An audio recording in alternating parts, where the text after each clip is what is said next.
Hello મિત્રો, આજે આપણે મેનેજર સ્ટ્રેસમાં પાર્ટ 3 જોવાના છીએ. પાર્ટ 2માં આપણે ઘણા બધા પોઈન્ટ જોયા કે આપણે યસ નોમાં કહેવાનું હતું કે આપણે ઘણું કંઈ બેટર ફિલિંગ થતું ન હોય અથવા ફિલિંગ થતું હોય અથવા આપણામાં આત્મવિશ્વાસ ન હોય અમુક કાર્યો નિર્ણયો લેવા માટે, બરાબર. એ આપણે અમુક એવા જે અહીંયા પોઈન્ટ છે એ આ બધા પોઈન્ટ જોઈએ આપણે, બરાબર. હવે આપણે પાર્ટ 3માં જોઈશું સ્ટોપ ઓવર થિંકિંગ. એની એક્સરસાઇઝ આપેલી છે, અમુક માઇન્ડની એક્સરસાઇઝ હોય છે. તમે ચેસ રમો તો એક્સરસાઇઝ થાય માઇન્ડની, બરાબર. અહીંયા પણ એવી એક્સરસાઇઝ આપી છે. આપણે પાર્ટ 2માં જોયું કે એક એક્સરસાઇઝ તમે ફોલો કરશો તો તમે તાણને સ્ટ્રેસને દૂર કરી શકશો, પણ એ એક્સરસાઇઝ ફોલો કરવી પડે, બરાબર મિત્રો. અમુક લોકો છે મેડિટેશન કરે છે, ધ્યાન એકદમ મન શાંત રહે માટે એ એક્સરસાઇઝ જ કહી શકીએ, મનને શાંત. કારણ કે યાદ રાખજો, શરીર દુખતું હોય તો સારું થઈ શકે, જો માનસિક રીતે પડી ભાંગ્યા તો એ ઊભા થવામાં ખૂબ જ પ્રોબ્લેમ પડે. એટલું યાદ રાખશું આપણે. સ્ટોપ ઓવર થિંકિંગ આપણો આજનો પોઈન્ટ છે, પાર્ટ 3નો. Stop over thinking. બહુ વધારે પડતો વિચારવાનું બંધ કરો. ઓવર થિંકિંગ, બરાબર. બહુ વધારે પડતું વિચારવું નહીં. શું કહે છે? When task and pressure start building up, the mind can sometimes go into over thinking. When task એટલે કાર્યો અથવા વિષયો, એન્ડ પ્રેશર દબાણ, સ્ટાર્ટ બિલ્ડિંગ અપ, કાર્યો અને એનું દબાણ એ બિલ્ડિંગ અપ એટલે શરૂ થઈ જાય, બરાબર. એને આપણા મન ઉપર હાવી થઈ જવું, પ્રભાવ પાડવો, એનો બિલ્ડિંગ અપ. કોનો? ટાસ્ક એન્ડ પ્રેશરનો. કોની ઉપર? આપણા માઇન્ડ ઉપર. The mind can sometimes go into over think. ઘણી તો એટલે આપણું માઇન્ડ, આપણું મન છે ને ઓવર થિંકિંગ, વધારે પડતા વિચારોમાં વયું જાય છે પ્રેશરના કારણે. And you come to the thought, અને તમે વિચારવા મળો શું? I wish there was a switch in my head that I could flick and turn off all the thoughts. બહુ બેસ્ટ છે. ઘણી વખત આપણે વિચારીએ કે ઘણી વખત ઓવર થિંકિંગ થવા મળે, વિચારવામાં ખૂબ જ વિચાર આવવા મળે. ત્યારે આપણે એક વિચાર એમ કરવા મળે છે કે આઈ વિશ ધેર, જો મારા માથામાં, હેડ એટલે માથામાં એક સ્વિચ હોય, શેની? આઈ કુડ ફ્લિક એટલે ચાલુ, turn off all the thoughts, વિચારોની. જો વિચારોની એક સ્વિચ હોય તો હું ફ્લિક એટલે શરૂ કરું અને ઓફ એટલે બંધ કરું, તો એ સ્વિચ ઓફ ઓન કરી શકું, બરાબર. પણ આપણે એ સ્વિચ તો નાખી શકશું નહીં, કારણ કે આપણે શાંત, મેં બધા લેક્ચરમાં કીધું કે શાંત મન જ હંમેશા રાખવું આપણે, બરાબર. એટલે આવા વિચાર આવશે નહીં. શું કે આગળ? Going around in my mind, આપણા મગજમાં શરૂ થઈ જાય. It is not that easy, આ ખૂબ જ સહેલું નથી. There is a technique to help your self during the problem of over thinking. અહીં એક ટેકનિક આપેલી છે, એ તમારે જોવાની છે, બરાબર. જોઈએ આપણે શું કહે છે ટેકનિકમાં. સે to your self repeatedly during the day. Repeatedly એટલે વારંવાર બોલ્યા કરો. સે ટુ, તમારે જાતને વારંવાર કહો. શું કહેવાનું છે આખા દિવસમાં? I have no expectation and I will deal with whatever happens when it happens. Expectation એટલે આશા રાખવી, ઈચ્છા હોવી, બરાબર. શું કે મારે એક આશા છે નહીં, આઈ will deal with vote ever happen, હું જે થાય એ બધું, જો મારી સાથે જે થાય એ થયા કરશે, બરાબર. વોટ એવર એટલે જે પણ કાંઈ પણ થાય આપણી સાથે એ ચાલશે. વેન ઇટ હેપન, ક્યારે પણ થાય એ ચાલશે, કારણ કે મારે એક આશા છે નહીં, આવું વિચારા કર્યો. પછી when you think about a stressful day, જ્યારે તમે કોઈ દિવસે તાણ અનુભવ કરતા હો, that lies in front of you. જોયું? When you think about a stress day your lies in front you. જ્યારે તમે ઓવર થિંકિંગ વિચારવા મળો, ઉદાહરણ તરીકે એમ કહું છું કે હજી સવારે આપણને ખબર છે કે 10:30 પેપર હોય સવારે, બરાબર. અને આપણે સવારના 5:30 જાગીને વિચારતા કે આજે પેપર નહીં સારું જાય, આજનું પેપર અઘરું હોય છે, તો એ અઘરું જ જવાનું છે, કારણ કે આપણા વિચાર જ એ હતા નબળા, બરાબર. તો એ થઈ શકે. Stressful day that lies in front you, તમારી સામે આવી જાય. લાઈઝ એટલે ઇન ફ્રન્ટ એટલે સામે આવી જાય. આવા જ નબળા જ વિચારો. Your thoughts run approximately like the. Approximately એટલે લગભગ શું કહીએ છીએ આપણે? ઓ માય ગોડ, અરે મારા ભગવાન, સો મચ ટુ ડુ, મારી પાસે કેટલું કામ છે. સો મચ ટુ ડુ, મારી પાસે કેટલું કામ છે. I must do X and Y and Z and after that. મારી પાસે ઘણું બધું કામ છે. શું કે મારે આ એક્સ કામ કરવાનું છે, વાય કામ કરવાનું છે, ઝેડ કામ કરવાનું છે અને એની પછીનું આગળનું પણ કરવાનું છે. આપણે આવું વિચારે કર્યા કરીએ. A and B need to get sorted out. મારે એ અને બી વાળું કામ એટલે આ કામ ને આ કામ તો મારે પૂરું કરવું જ પડશે. આપણે એવું વિચાર કરીએ, કારણ કે અમુક કામ આપણી પાસે આવી જાય તો આપણે શું વિચારીએ કે આપણી પાસે સારું મારે આ કામ કરવું, મારે આ બુક બનાવી, મારે આ બુક બનાવી, કઈ બુક બનાવી, એટલે આપણે શું થાય કન્ફ્યુઝ થઈ જાય, આપણે ઓવર થિંકિંગમાં આવીએ જઈએ. બરાબર. પછી આપણે સોર્ટેડ આઉટ એટલે કામ પૂર્ણ કરી શકતા નથી. ટૂંકમાં એમ કહી શકું કે હું એમ કહું કે તમારે આવતીકાલે અંગ્રેજીની બુક પૂરેપૂરી દેખાડવાની છે અને તમારા કોઈ બીજા શિક્ષકે એમ પણ કીધું કે અકાઉન્ટની બુક છે, કેમેસ્ટ્રીની બુક છે, બાયોલોજીની બુક છે, એ બધી દેખાડવાની છે તમારે આવતીકાલે. તો તમે કન્ફ્યુઝ થાવ. શું કામ કે તમે લોકો એમ થાય કે સૌથી પહેલાં ઇંગ્લિશની બુક, પછી આ વિષય એકસાથે કેમ કરો. બરાબર. એ પણ ઘણી વખત પ્રોબ્લેમ છે શાળાઓમાં. એ પ્રોબ્લેમ છે કે એક શિક્ષક છે એ આજે બુક બનાવવા આપે તો એની પછીનો બીજો શિક્ષક પણ એમ કે મને કાલે આપજો. એટલે બાળક માથે છે એ પ્રેશર, દબાણ છે એ આવવાનું છે. એ વાતમાં હું પણ એગ્રી છું. બરાબર. સોર્ટેડ આઉટ વેલ સારી રીતે હું પૂર્ણ કરી શકીશ. I don't know how I am going to do it all. મને ખબર નથી હું આ કેવી રીતે કરી શકીશ આ બધું.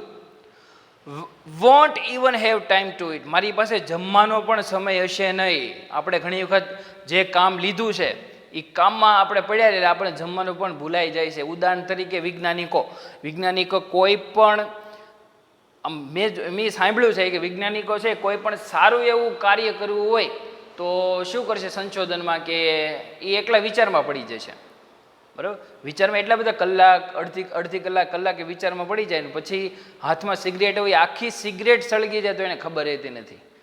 બરાબર. એ વિચાર પણ એ ઓવર થિંકિંગ વિચાર ન કહી શકીએ. અને શું કામ કે એ વ્યક્તિનો એક જ વિચાર છે કે મારે આ કાર્ય છે, આ ટેલિફોન કેમ બનાવો, આ બલ્બ કેમ બનાવો, એ જ વિચારમાં. બરાબર. આપણી પાસે ઘણા બધા વિચારો આવી જાય, એક સાથે ટોળું આવે વિચારોનું. એટલે આપણે કહીએ શું કે won't even have time to eat. મારી પાસે જમવાનો પણ સમય હશે નહીં. Will not. આ વોન્ટનું છૂટા પડે તો વિલ નોટ થશે. બરાબર. આગળ બેઝિકલી સામાન્ય રીતે the day hasn't ever started but you are ready in a tease. એટલે મૂંઝવણ થવી. ટીઝ શું કે હજી તો દિવસ શરૂ નથી થયો, હજી તો સરખી રીતે દિવસ હજી શરૂ નથી. You are already in tease. તમે મૂંઝવણમાં પડી ગયા. What is happening is that your mind is racing ahead of you. What is happening શું થઈ રહ્યું છે? That your mind is racing ahead. તમારું મગજને સૌથી આગળ જ રહેવું છે દિવસ શરૂ થતા. Anticipating how tired and stressed you will feel once. Anticipating એટલે ખાસ અપેક્ષા રાખવી અથવા આશા રાખવી. બરાબર. શું આપણને આશા બધી હોય કે આપણું આ સપના પૂરું છે, પણ હાઉ ટાયર્ડ કેવી રીતે થાકેલા અને તાણમાં કેવી રીતે આપણે કરી શકશું. ફીલ વન્સ યુ તમને ફીલ થશે. શું? Once you have completed all the task ahead. જ્યારે આપણે બધું કામ પૂરું કરી દઈએ ત્યારે આપણને કેવી સારી ફિલિંગ આવે કે ભાઈ આજે બુક તો થઈ ગઈ, સરની આજ બુક થઈ ગઈ, મારે આજે આ કામ છે એ બહુ ઝડપથી થઈ ગયું, પણ થઈ ગયું. ભલે થોડીક વાર લાગે પણ થઈ ગયું. એટલે જે પછીની જે ફિલિંગ છે, લાગણી છે, એ આપણને ખૂબ જ સુખદાયક હોય છે. બરાબર. This frantic thoughts. ફ્રેન્ટિક એટલે આવેશ આવી જવું, આવેશ આવે. ધીસ ફ્રેન્ટિક એટલે આવેશ આવી જવું. This frantic thoughts start weakening your energy. આવેશવાળા વિચારો હોય એ તમને તમારી એનર્જી, તમારી ઉર્જાને નબળી પાડે છે. શું કરે છે? નબળી પાડે છે ઉર્જાને. એન્ડ એઝ અ રિઝલ્ટ અને પરિણામ શું છે? એટલે you are entering in to a busy day with only half of your normal energy. તમારે એક સાદી એનર્જી ખાલી વાપરવાની હતી એ કામ માટે ઉર્જા, તમે એકદમ બધી એનર્જી એ જ કામમાં યુઝ કરી નાખો છો, એટલે તમે વીકિંગ, તમારી એનર્જી શું પડી જાય, પછી નબળી પડી જાય. એટલે ટૂંકમાં એમ કહું કે આખા દિવસનું કામ કરીને જે વ્યક્તિ સાંજના સમયે જમીન પછી હાવ થાકી જાય, એટલે એની એનર્જી એણે બધી ગુમાવી દીધી એ કામમાં. બરોબર છે? એવી રીતે દેન ત્યારે વેન યુ એન્ડ અપ શેટર્ડ એટલે ભાંગી પડવું, તૂટી પડવું. શું કહે? વેન યુ એન્ડ, પૂર્ણતાના સમયે, કામ પૂરું થાય એ સમય તમે ભાંગી પીડ્યા, shattered at the end of day, દિવસ હજી પૂરો નથી થયો ત્યાં તમે ભાંગી પીડ્યા. You seem to have proved that you were right all along. તો તમારે તો હવે નક્કી કરવું જ પડશે કે તમારી બધા કરતાં સાચા રહેવું પડશે. એટલે બીજા કરતાં જે છે કામ એ તમારે વહેલા પૂરું કરવું પડશે. બીજા કરતાં એટલે મીન્સ કે કોમ્પિટિશનનું નથી કહેતો, કારણ કે એ કામ જો આપણે, મેં ગયા લેક્ચરમાં આપણે એમ જ જોયું કે કોઈ એક કામ કરવા માટે આપણે ખૂબ જ સમય લેતા હોય, બરાબર, એ સમય લીધા વગર આપણે એ સરળ કામને આપણે થોડીક જ ક્ષણોમાં પૂરું કરી દેતા હોય તો એ કરવું, જો એમાં વધારે સમય લગાડો નહીં. યુ હેડ અ ડ્રેડફુલ એટલે ટૂંકમાં એમ કહી શકીએ કે ખૂબ જ દુઃખદાયક, ભયાનક. ડ્રેડફુલ શું કે? યુ હેડ અ ડ્રેડફુલ, ભયાનક ડે અથવા ખૂબ જ ખરાબ દિવસ હોય, એન્ડ યુ ફીલ ફિઝિકલી ડ્રેન્ડ. જો તમારો દિવસ શરૂઆતનો દિવસ ખરાબ હોય તો તમે ફિઝિકલી ડ્રેન એટલે થાકી જાઓ એકદમ, બરાબર, ફિઝિકલી શારીરિક તમે થાકી જાઓ, કારણ કે શરૂઆતનો દિવસમાં તમે થાકી ગયા હો, બરાબર. આગળ જોઈ, in order to have the maximum એટલે શું કહી છે? મેક્સિમમ એટલે ખાસ એક્ઝેક્ટ હું તમને કહું તો મહત્તમ, સામાન્ય કહી શકીએ. In order to have the maximum energy available at the start of a busy day. મેં કીધું એમ કે તમે ઘણી વખત શું કરો છે, આપણે બધા, હું તો એમ કહીશું કે બધામાં આવે કે આપણે દિવસની શરૂઆતમાં જ આપણે બધી ઉર્જા યુઝ કરી નાખીએ છીએ. હજી તો અડધો દિવસ પૂરો ન છે, બપોર થઈને તે આપણી ઉર્જા છે પૂરી થઈ ગયું. Available at the start of a busy day. અને આપણે કે બિઝી ડે, આપણે બિઝી ડે શરૂ કરી દઈએ છીએ, આપણે બિઝી રહીએ છીએ દિવસોમાં. Use I have no expectation and I will deal with whatever happens when it happen. આપણે આગળ જોઈએ શું કે હંમેશા તમારી જાતને કીધા કરો છું કે મારે એક પણ આશા છે નહીં, જે થવાનું એ થશે અને જે થશે તે મારે મંજૂર છે, બરાબર. એ આપણે આપણા જાતને કીધા કરવાનું. એઝ અ ફોર્મ ઓફ મંત્ર એટલે આ એક મંત્ર તરીકે તમે એક રાખી શકો.